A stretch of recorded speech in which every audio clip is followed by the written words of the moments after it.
Empire.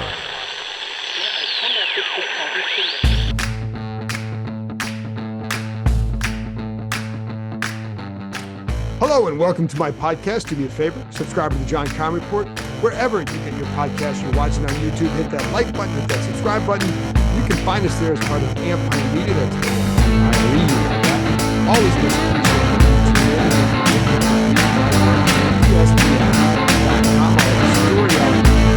Let's see, today I'm recording Wednesday night. This comes out Thursday morning.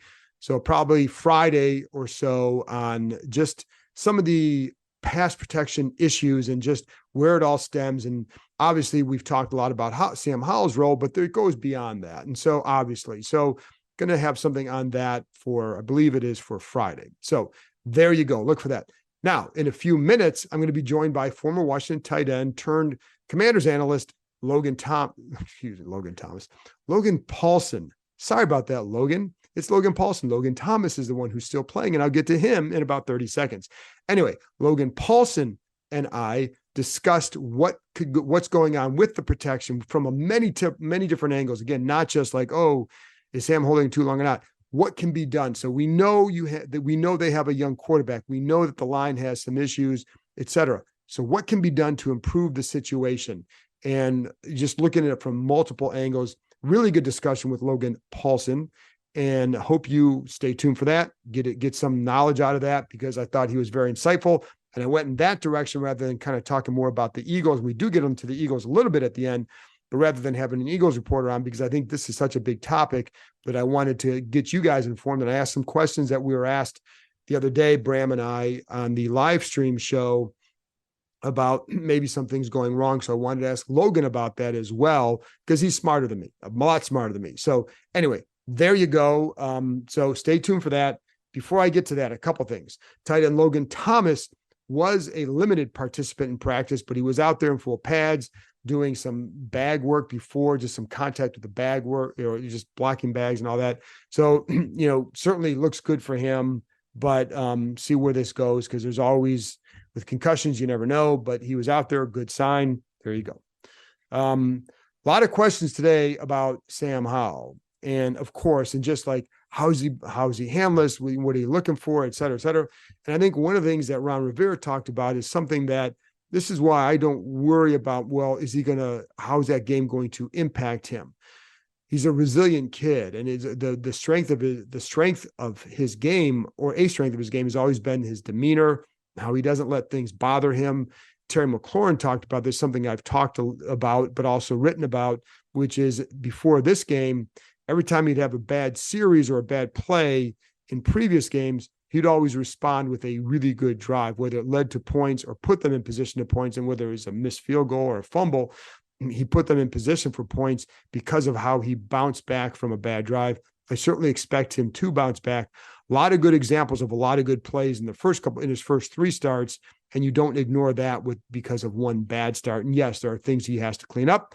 Anyway, but he knows that, and talked to Howell about that. And I wanted to give you one quote that he gave, and I wanted to say, I'm going to read it off my phone here, because there's a lot of talk about, this is only his fourth start. Now I can talk about that, the coaches are going to talk about that. The one guy who doesn't want to hear that is Sam Howell. So here's what he said.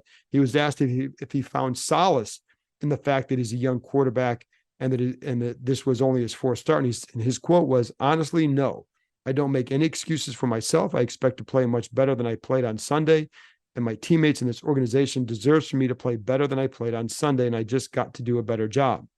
I can't go out there and make the excuse that I'm young because the teams we're playing, they don't care. The scoreboard doesn't care. So I got to do my job at a higher level in order for this team to go where we want to go. I'm excited to get back out there on Sunday." End of quote. And so that's something he talked about, just that he was excited to get back out there. He said he started thinking about this next game, because not just because you want to get this one out of his head, but it's another chance to go out and compete, show what you can do, etc. So I don't worry about how he's going to bounce back. And I don't think any players do either. Now, another topic that was in the locker room, or actually one other person that Ron Rivera was asked about was Emmanuel Forbes. And just his assessment of where he's at in his game. He's been their third corner. They love Benjamin St. Juste. and Kendall Fuller on the outside, and they move St. Juste inside when they bring Forbes in. One of the things to me that, Forbes is a willing tackler when he's coming around, but he's not a physical player. And so I wonder sometimes with their corners how much that impacts what he does. But the bottom line is Kendall Fuller is really good in the zone match, very smart player. And Benjamin St. Juste is a really good player. So right now, Forbes will be their third corner, but St. Juste goes inside. So what Rivera said he's got a tremendous skill set, great quicks, great plant and drive, but his footwork and his body position can be better. So, and you look also at, and Rivera brought up his production in the SEC. Obviously, they really like him a lot because they drafted him.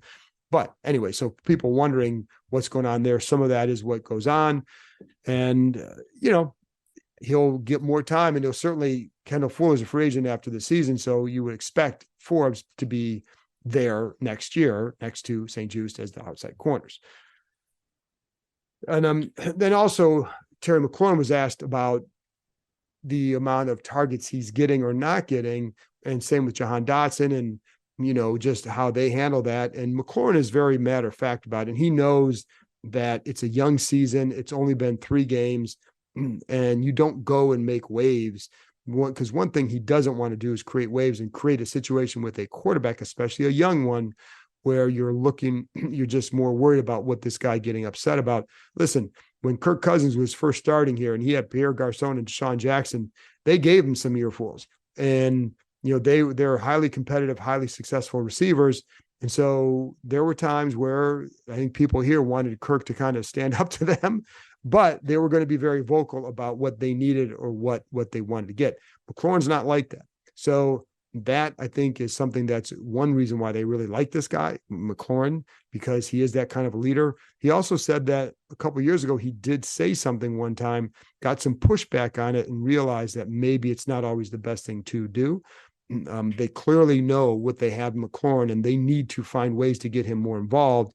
But also there are little things like, I think there's still some things that Howell is learning about McLaurin and playing with him, and when you can go to him in situations. The guy makes a lot of contested catches, and I think Heineke was very well aware of that and would get him the ball because of that. And I think that's something that Howell, they're still building up some of that trust, and there's still some times where on particular plays where if McLaurin and Howell had more time together, they could maybe make some adjustments on the fly that would lead to more situations for big plays for McLaurin, because there have been times where they've seen it, where he has seen a coverage.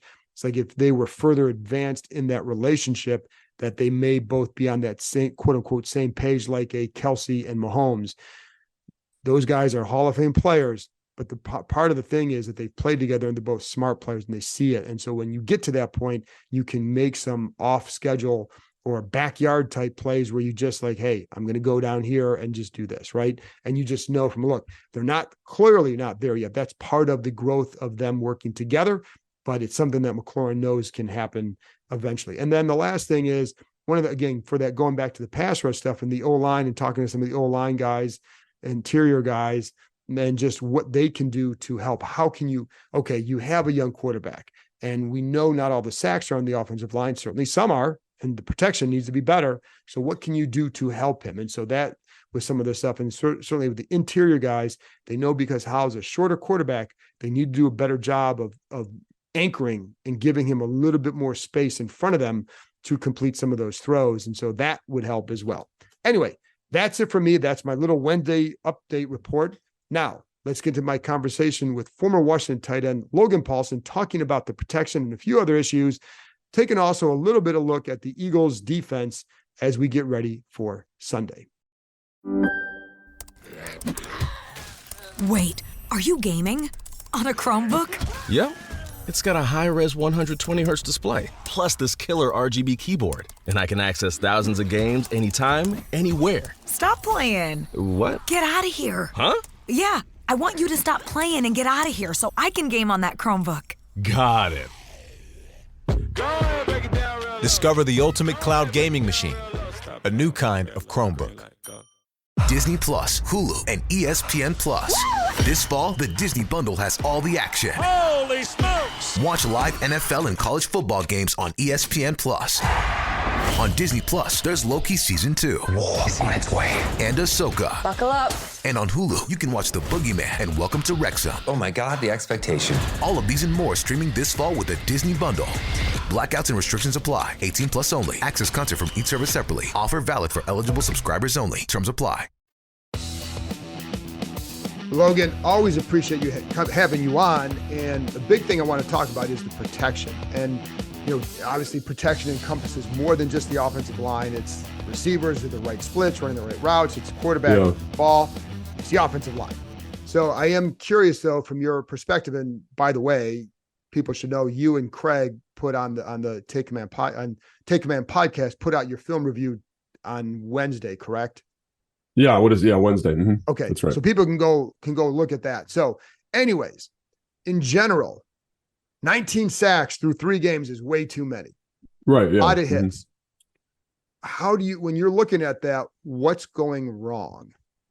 Yeah, I mean, I think the main thing that I think a lot of people need to understand is that like pass protection is like a symbiotic relationship between the offensive line and the quarterback. And I think people have talked about that ad nauseum at this point, but that is an important factor in terms of having effective pass pro. Like you look at some of what have traditionally been the most effective pass protecting offensive lines.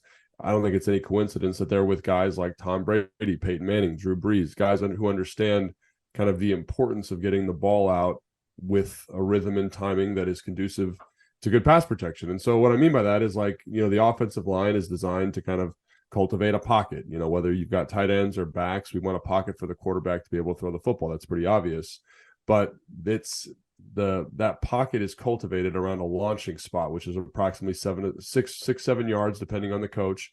And if the quarterback deviates from that position, basically it makes it very, very challenging for the offensive line, to effectively pass pro. And so that's one element. And I think Sam Howell, in certain instances, like against Denver, for example, he gets pressure from the left, he vacates hard to the right, and Leno's guy is able to kind of take this really, really high angle around to get to the sack because the quarterback is not in a good relationship to the offensive lineman. And that's challenging, right? That's challenging for a young player. Also, holding onto the football is another thing that's very challenging for the offensive line, right? And so again, like when you look at Tom Brady as an example, like he does a masterful job of understanding kind of based on the coverage where the ball needs to go right now. So to me, that's kind of the crux of most of the issues. Like if there's a guy, like for example, if Kirk Cousins is in this offense, I don't think we're talking about the pass protection issues the same way we're talking about. Because when you watch Minnesota's offensive line, for example, like they're not a great group. They're not a very talented group. Now Kirk gets hit a ton, but they're not taking a lot of sacks. So all those pressures and quarterback hits that the offensive line is giving up in Minnesota don't statistically show up as sacks. And I think that sack number is really strongly correlated to having a young guy at the quarterback spot. And that, and we talked about this too. And my thing is like, it just seems like a tough combo. We have a line that, you may need a veteran quarterback behind it with a young quarterback who may need a better line in front of him to give him that trust and time. Yeah. And it's one of those things where like, I look at this group and I look at this offensive line and if they're with, a different quarterback, a top 15 quarterback, a veteran quarterback, like you alluded to, I don't think we're even talking about them. I really don't. I mean, that's how well I think they've played. Now, they're not, for example, like when you watch Cleveland's offensive line, Deshaun Watson standing back there for 3 seconds looking like he's, in a perfectly pristine white jersey, like that is something that Sam Howell probably needs. But if you look at the cultivation of that group, right, they've got a lot of draft capital, a lot of money invested in that group, and the product is very good. Look at other offensive lines, look at the Chargers, look at anybody, right? Seattle, like their offensive line is average, but it's elevated by good quarterback play. And I think this organization perhaps kind of said, analytically, this is an interesting kind of talking point. Analytically, you just need average offensive line play. So like that old saying, like C's get degrees, that's super applicable for the offensive line. If you've got a quarterback who's got some type of experience and can elevate that group, if you've got a young guy who's going to hold the ball a long time, you need better pass protectors. So I do think it's kind of this unfortunate situation because I think the offensive line is talented enough, but I think some of their deficiencies are exacerbated by a quarterback who's still learning how to play the position at the NFL level. And you don't want to overreact to one game. The problem is the hits and the sacks are 3 games. Yeah. Sam did a good job in some of the other games, and it's not about all of that, but it is about the sacks. It's just too many. Yeah. So when you look at it from a coaching perspective, what could be done? Is it more? Can they change the launch angle a little bit more? Can they do things to help him out as he learns and still make plays? Yeah, I mean, obviously there's a ton you can do. I think one of the things is, it's hard to say specifically because there's so many things that go into good pass protection. And so like one of the things is just saying, hey, Sam, like check the ball down. Like on the first interception of the game, the first sack he takes, like just get the ball to the flat. Like there's don't need to be a hero. Just like, let's live to play it down. Let's understand the situation of the game. Like that stuff is stuff that Sam can get better at, right? I think there's certain concepts where like I see what they're trying to do, but I'm kind of like, is the receiver too wide here? Is the receiver, can he be a little bit tighter? Can he be a little bit quicker to his position so that the receiver's coming into his vision at the right time so that Sam can get the ball out? Those things are things that, come as you detail an offense, especially with young football players. So I think that's something, again, that could help Sam elevate. And that's something small, right? That's running the same plays, just with little slightly different details from the receivers in order to get them in the right positions, right? So I think that's one thing too. I also think, changing the launch angle, more keepers, more sprint outs, like those types of things a lot of coordinators kind of shy away from them because they cut the field in half. Right. And I understand. And I'm reluctant, in high school, I'm reluctant to do that because I don't want to take away half of the field. But I also understand that those are easy throws, right? And when you're looking for easy throws and easy completions and confidence building plays for the quarterback, those can be really, really helpful, and I think that those are, again, very easy things. You look at Kyle, what he does with young quarterbacks, that's a huge feature. Not necessarily the sprints, but the keeper, right? Because you get the defense going one way, you create big throwing windows, you help the protection out. And so that's awesome. Another thing you can do is probably run a little bit more play action. Not that EB's been totally without play action, but I think just increasing the frequency of that type of play call. Like I just look at the Bills, man, they ran a ton of play action, and play action does a good job of mitigating rushes and dampening rushes. Yeah. Do you think Sam, like one thing I wonder about, because when you watch Josh Allen with his play fakes, a little bit different than when you watch Sam. A little bit different, but also like, does that matter? One of the things with a play action, for example, like obviously the fake is really important and it helps kind of manipulate the second level. But one of the things the run action does do is it helps the offensive line get sticky on defensive linemen, because they, instead of having to, avoid blocks like they would when you're trying to pass protect, they have to take on blocks. And because they're in such close proximity, usually, especially if everyone's got their hand in the dirt, sometimes, with those stand up 3-4 outside linebacker guys, they can see the formation, the ball fake becomes more important. But when those guys got their hands on the ground, like they did against Buffalo, they can't really see. So you can just jump out, give them an aggressive set, make them feel run. They attack you like it's a run, and then you kind of win the down. You've already added a second and a half to the pass protection rep. So I think, yes, like the ball fake's important, but for the offensive line and protection, which is kind of what we're talking about, I think it still has value. Okay, so it's just about selling it. I think so, yeah. But obviously to me the ball fake is more for the second and third levels of the defense. And obviously you see the effect of that with the greats like Peyton Manning. Had one of the best ball fakes of all time. He could manipulate defenses and secondaries all day. Sam's not there yet with that, but we're talking more about the protection. And I do think that would elevate. So those are a couple of things. I think finding, like for example, even I go back to the Buffalo game, some quick game. I thought EB did a better job of sprinkling quick game in early and often in this game, which I loved. Everyone kind of thinks about those 5-yard sits to Terry, those 5-yard sits to Cole. I think Jahan had one as well. Those are great. Those are easy. Get the ball in your hand quick. Also, they ran a couple like kind of little bubble screens. I'm talking about Buffalo now. Again, just opportunities for easy throws where the ball is in my hands for a count and the ball's out. Now you have to make sure you're ahead of the sticks. You have to make sure you're on schedule. All those things are important, but those are some things you can definitely utilize to get the ball in the quarterback's hand more quickly and alleviate the kind of high stress pass protection downs for the O-line. And I think that's really what we're talking about. If it's a play action, if it's a quick game, if it's a screen, those downs are considered relatively easy for the offensive line. It's when you get into the 5-step, 7-step, non-play action, pure drop back stuff that becomes more challenging. And I think I've been a little surprised at the frequency that they've kind of engaged in pure drop back passing. But it's been effective through the first 3 games for the most part. So I can't be too critical of that. Well, and that's what I was going to ask you too, because along with that, like even watching Josh Allen the other day, he did some play action and then took 7-step drops. Yeah. And he's avoiding at times what looked like it would have been if you're facing a 5-step drop, it's a good pass rush. Instead, he's getting a pass off. But the other thing I want to look at too is, and I was looking at some stats on True Media today, and you have to contextualize these stats when you see it. I don't, you know, with the analytics, you always have to contextualize. And that's why I wanted to ask you, because sometimes the numbers don't tell all. They give you a sense, and to me, they give you a direction to go ask questions. Yeah. But Washington or Howell has thrown more passes out of a 5-man protection than anybody else. Yeah. Number 2 is Patrick Mahomes. Same system. So, and I know that they chip out of those too, right? Yeah. And some of those 5-man protections, a lot of them are the quick throws, right?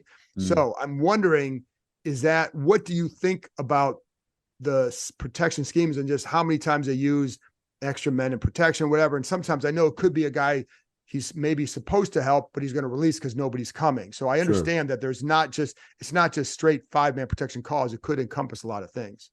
Yeah, and I think, talk about kind of alleviating some stress on the quarterback. I think there's a lot of people that think, we want more protections, we want tighter formations. Tighter formations create muddy looks, right? Really is what it does, right? So like when you think about like Kyle's offenses, for example, they got tight ends and fullbacks, and all of a sudden that coverage structure is like really amorphous and not very declared. And so one of the things about empty that you love as a coordinator, and I think you probably love as a quarterback, is it lets you identify who's blitzing, what the coverage is, where the space is. It creates space, right? Because just by default, all of a sudden you're defending 53 blades of grass horizontally because you've got more eligibles displaced. So I think as a lot of people say, oh, no, you can't do that with a young quarterback, but I actually think there's advantages to it, right? I just think about some of the quick game they ran from it was 5, there were 5 protectors, right? So you have 5 eligibles, 5 guys out in routes. And those little hitch throws are so easy because of how the coverage is declared pre-snap. And he gets rid of it quick on those.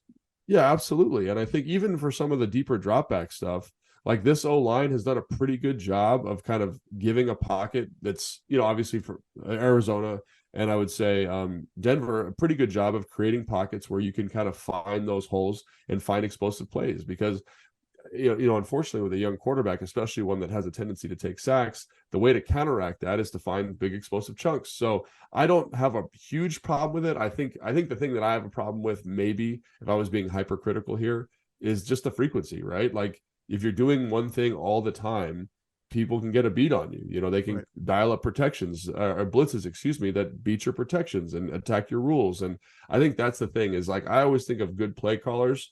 And I've been really pleased with EV's play calling, honestly, as guys that know how to kind of punch and counter punch, right? And kind of get the defense unsettled and get them uncertain as to what you're doing. If you have a tendency like that, I think that tends to allow defenses to prepare and kind of cultivate a very specific game plan for what you do really well. And again, I don't think what they're doing is a bad thing, but I think there is maybe a little bit of diversity that could be added that could alleviate some of the down stress on the offensive line potentially. And again, like I think this empty stuff that they've been doing has been actually really beneficial for Sam in terms of his development and ability to see throws. It's just about, do you agree with the frequency with which they're engaging with it?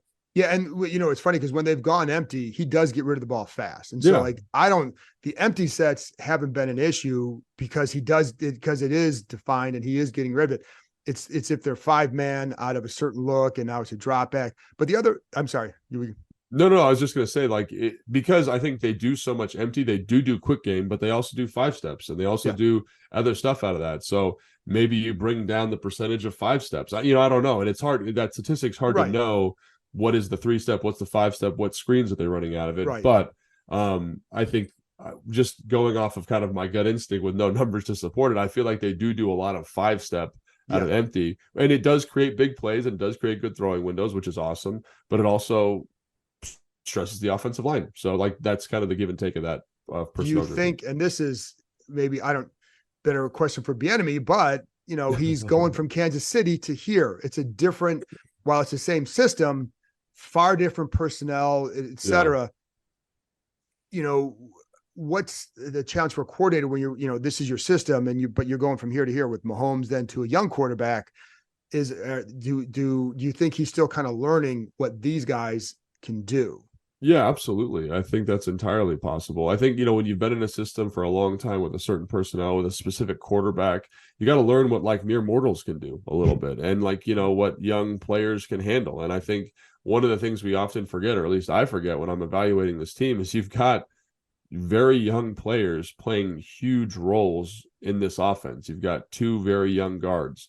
You've got a young quarterback. You've got a young running back. You've got a young second receiver, right? You've got, and even Diami, who gets reps too. Like, you've got young players learning this offense and learning the details of this offense. So I think there's a lot going on there. And, I do think AB's made adjustments, just observationally and kind of innovated from what he's done in Kansas City to support Sam. Like, the pre-snap motion here has come way down, and people say, oh, well, that's not good. But I actually think that's probably helping Sam. How? Because one of the things, like with a motion, for example, let's say we're in a 2x2 and we're motioning to a 3x1.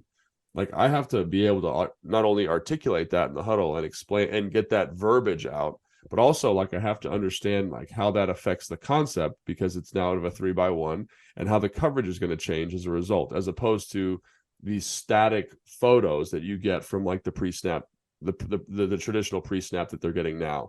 So I do think there are benefits to kind of simplifying the picture for Sam and making sure he's very comfortable with what he's seeing pre and post snap, and not including motion is a benefit, because like while motion does a lot of great stuff for your offense, it also can make the picture more complicated. And I know a lot of quarterbacks prefer just, hey, I want to be in the gun. I want to see a static picture, because then I can identify blitzers, I can identify coverage structure, I can identify matchups in a more advantageous way to me. And I would guess that that's something EB is engaging with, because they were so motion heavy when he was in Kansas City. Right. No, and I'm glad you brought that up, because I was wondering about that too, because you don't see it. I haven't seen it as much as you would think. And I know that it's funny, because I know even some receivers don't like a lot of motion either. Yeah. And so it's not like it can be really good. I know certain coaches are going to love it. Sean and Kyle, those guys are going to love it, but not everybody does. So what about the simulated pressures, the simulated blitzes? They're, and I don't know. I mean, certainly some of those have worked. Yeah. What is the challenge with reading those, and how effective do you think those are? So really with a simulated pressure, you're just trying to get the benefits of a pressure with adding a guy into coverage, So instead of bringing 5 like you would traditionally, you're bringing 4, and you're just changing the pattern. So like, for example, like we just talked about 5-man protection. So in a 5-man protection, you have a man side, which is a 2-man side, and a slide side, which is the 3-man side. And the slide side, all that means is that's the direction the center is going to push. And so in a 5-man protection, the center is you're going to have a rule for the week, so we're going to go to the 3 technique. We're going to go to the field with the slide. We're going to go to number 43 with the slide, whatever it is. Right. And so in this game, I'd say that their rule is probably they're going to go to number 91. He's their best interior pass rusher. Let's make sure we can shore that up on the inside. When you have a rule like that, excuse me, the defense now can say, how do we attack the 2-man side? How do we attack the man side? Traditionally, what you would do is say, hey, let's just put another defensive lineman over there and have a 3-man rush on 2 pass protectors. But offenses are much more nuanced now. They can just say, no, we're not going to do that. We're going to send the slide to the 3-man rush side and block it up. But now with the simulated pressure, you can balance it up. You can have 2 on the left side of the offensive line, on the left side of the center, 2 on the right side of the center. And then once the slide is declared, let's say we're sliding to the right, we're sliding to Ed Oliver, number 91. You bring the linebacker over to the left, which is the man side, and now you have a 3-man rush on a 2-man protection while dropping one of the ends out. And so ideally, you'd want them to bounce that back, the offensive line. You want the tackle to set the end, and then once that guy drops, you want him to set the 3, the guard bounce back, but it just takes too long, right? So it basically challenges the rules of the protection. Because if you bring that same pressure to the slide side, you pick it up and you don't even think twice about it. Right. So really, the one where Sam throws the interception in the game is the defense has made a really good call. They understand where the slide's going of the 5-man protection, and they bring the simulated pressure, the 3-man rush to the 2-man side, and they're short because offensive linemen are coached when they're to the man side. You squeeze the most interior rusher leaving the widest rusher to run free to the quarterback. That's the quarterback's guy. And Sam, like in his presser, made it very clear that he didn't understand the protection call in that moment, or he didn't understand the check. And obviously he didn't know there was going to be a free rusher. So that's one of the challenges of a simulated pressure, is that you get the benefits of a blitz while adding a guy into coverage. And so I think that's, in that specific look, obviously that's a very challenging one, because they kind of get you. And that's one of the things that you look at and you say, what are they doing? What is Washington doing pre-snap to account for some of that stuff? And what I mean by that is, like, when I played with Kirk, for example, in a 3rd down situation or a 2-minute situation, not necessarily 2-minute, but like in an obvious passing situation, he would go on a dummy cadence. He would go like wide 80 set hut, and then he would let the pressure declare. He'd let them show their blitz. He'd tell the center, hey man, I want the slide this way. The center would adjust, they'd pick it up, and he could throw the football. And so, like, I was with Matt Ryan, every 3rd down was on a dummy, some type of dummy. So like he could get the protection called, because defenses have to show. And so when I look at what they're doing now, again, that's one of the things of having a young quarterback that's very, very challenging, is you're probably going on a very regulated cadence, and you're probably not doing a lot in terms of allowing him to adjust protections, because he probably is not overly familiar with it. And I'm not saying he can't do it. It's just that comes with time and experience. This is all part when you talk about growing pains, I guess you don't throw everything at a kid all at once. Right. And this is all part of it. Yeah. It's like, you hear that expression, like getting the keys to the car. Like protection stuff is like big time keys to the car stuff. Because like what do you try to do early with a quarterback? At least in my experience, obviously everyone's going to be different, but is you say the center is going to handle the protection call for now, so you can focus on where the football needs to go. And as you get more and more comfortable, we give you more and more responsibility, and the protections are a big thing. Like really great quarterbacks that I've played with, Deshaun Watson, when he was in Houston, when he was at the peak of his powers, was excellent at dummy cadence, getting the protection called, and getting the offensive line set. Matt Ryan was excellent. Kirk, like the last year I was here with him, was just starting to get to that element of his game. So I think again, he's a young player. This is very, everyone talks about running backs having a hard time with pass protection. Like quarterbacks, this is another huge element of the position that people don't think about. Yeah. Yeah, no, this is why I say, like, it's funny because I was rewatching some of the first 2 games, and JT O'Sullivan does the quarterback school. I had a great breakdown of it. I love that guy.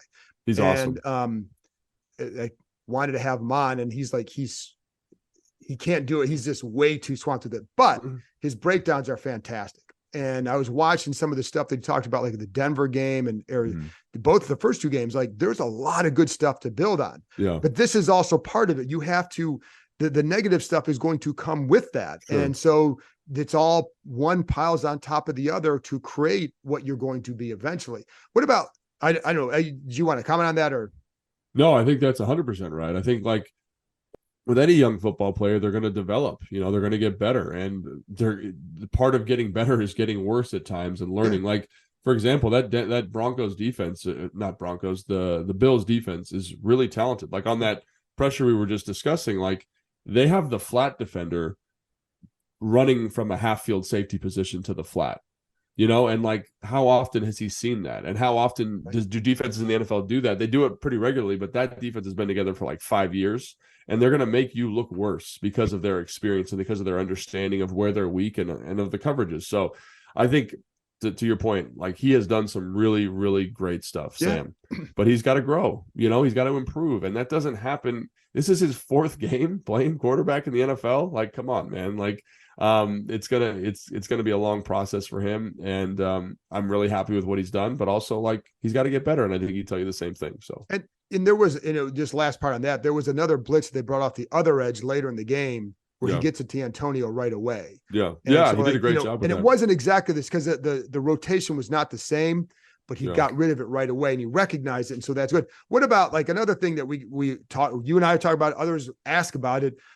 How much would it help to run the ball a little bit more? Because we're not talking, you're not going to flip it, but how much? And I also know sometimes with these passes, they're designed as the extended handoffs or this and that. Yeah. But would that help? Could that help?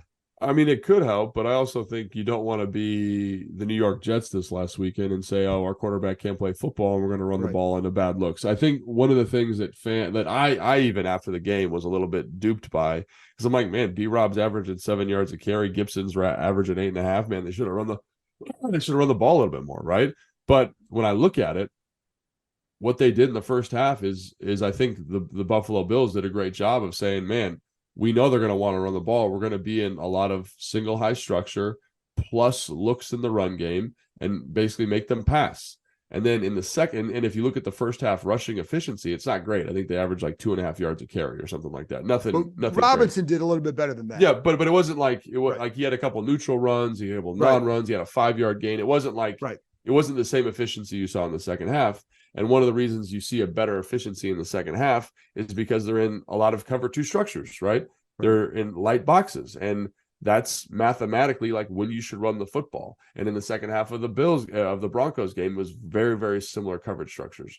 So I think, yes, you can be more deliberate with running the football, but I believe the more I watch NFL football, not just the Commanders, but around the league, you want to make sure you're running into good looks. Right. And because you want to make sure you maximize those touches. Like, I don't want to be the Tennessee Titans and having Derrick Henry run, all of his runs into 8-man boxes and him get hit behind the line of scrimmage for losses every single time. Like, that's just not effective football, because if we do that on first down, it's 2nd and 12, and now our quarterback is in a hole and not going to look very good because the defense knows exactly what we're going to do. So I think understanding kind of the rhythm and the sequence of an effective run game and how it can complement the pass game, I think is important. Now, if you want to increase it by 5 carries in the first half, like, I'm okay with that.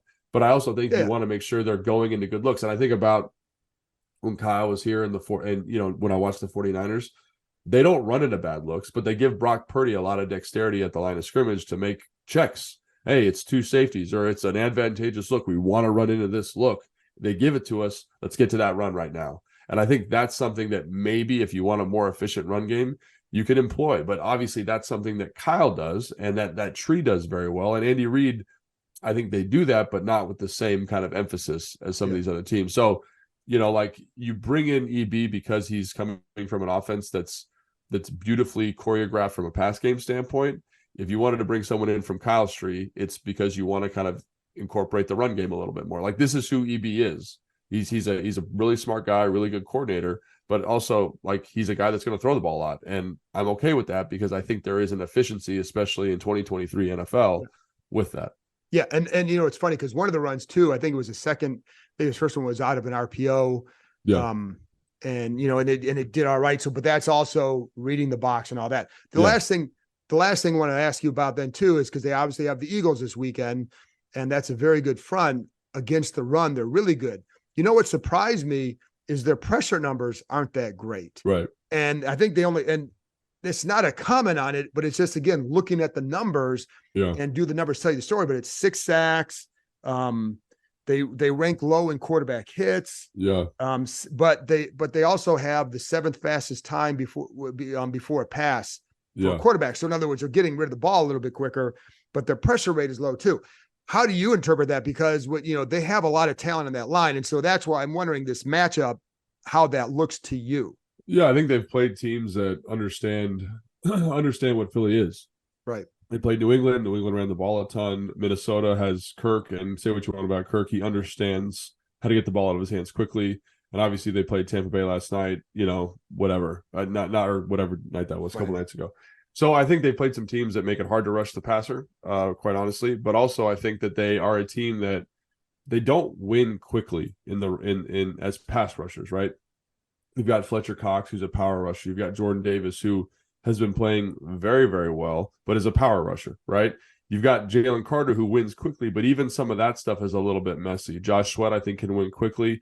Brandon Graham, power rusher, right? So they do a good job of collapsing pockets, but it's not like, I'm trying to think of a good example. It's not like TJ Watt, who's going to create like these quick wins right now. So I do think that there is an element that, like, yes, they're going to rush the passer well. Yes, they'll rush well against this team, especially if you give them a lot of tells and a lot of opportunity to rush the passer. But I think the teams they've played so far understand that that's where their bread is buttered and have game planned accordingly. And I think this team will game plan accordingly to account for the rush.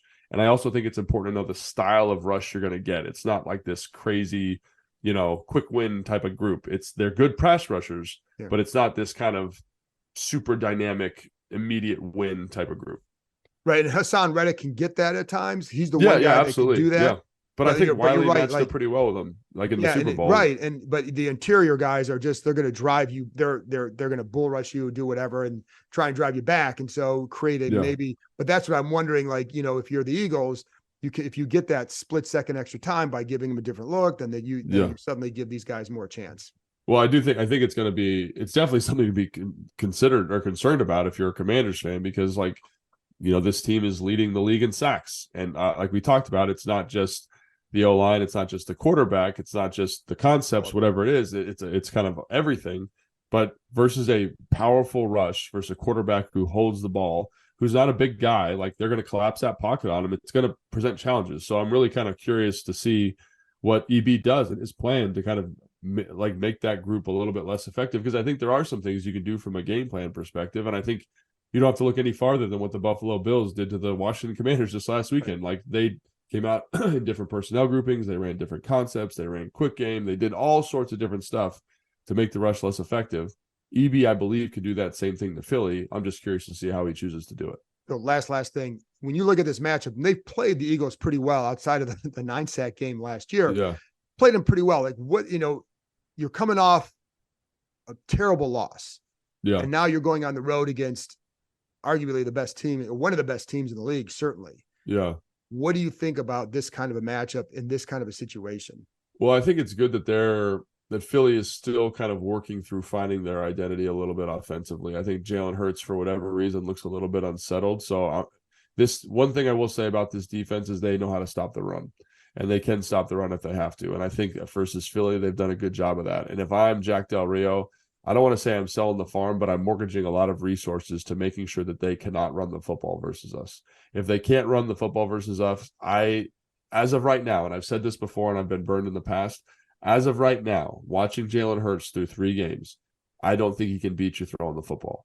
So I want to encourage them. I want to make that happen as much as I can. And if that happens, it's going to alleviate a ton of pressure on the Commanders' offense. They can be a little bit more conservative, run the football a little bit more, possess the football a little bit more, kind of in a game flow that is going to look very similar to what they had in the second game last year. I don't think they're going to run the ball that much, but I'm saying possess the football, convert on third down, and then you can get in a little bit of a slogfest, because I will say in the first 3 games, Philly has done a great job of finding and creating turnovers, but Jalen Hurts has also turned the ball over a little bit. So if you can kind of maximize the worst parts of Jalen Hurts, and to me, that's him throwing the ball a lot, I think you can win this football game. And I think that's something that to me, that's the key, the key to the game, quite frankly. Make Jalen Hurts beat you from the pocket. And so stopping the run, make him beat you from the pocket, and have a game plan that offensively that relies on the defensive production. Does that make sense what I'm saying? Yes, in terms of defensive absolutely. production? Yeah. Yes. So, all right. So everybody, you can go listen to Logan's film breakdowns with Craig Hoffman on the Take Command podcast. That's already out. So go listen to that. Yep. Logan, you got about 25 other jobs you got going on. In addition, by the way, you brought up coaching in high school, because Logan coaches in high school too. So he's got a lot going on. But are there other, your other shows with the Commanders and all that? Yeah, so obviously check out the Commanders YouTube page for all of our Command Center stuff, like Command Center podcast, Command Center show. We do breakdowns. We've got the game plan with Ron Rivera, which comes out on Sunday, where Coach kind of goes through film with me, which is a ton of fun. I got the pregame show on 980 and 106.7 The Fan, and our Command Center podcast with Fred Smoot and Santana Moss that airs on Big 100 before the game as well. So ton of stuff out there, and make sure you follow me on Instagram at Logan_Paulsen82. There you go. Logan, you're the best. Thank you very much. John, thanks so much, man. Appreciate it. That's it for this episode. Thanks to Logan for joining me, and thank you, as always, for tuning in. Don't forget, I'll be back on Friday night, Saturday morning with my keys and predictions for Sunday's game. So I'll talk to you next time.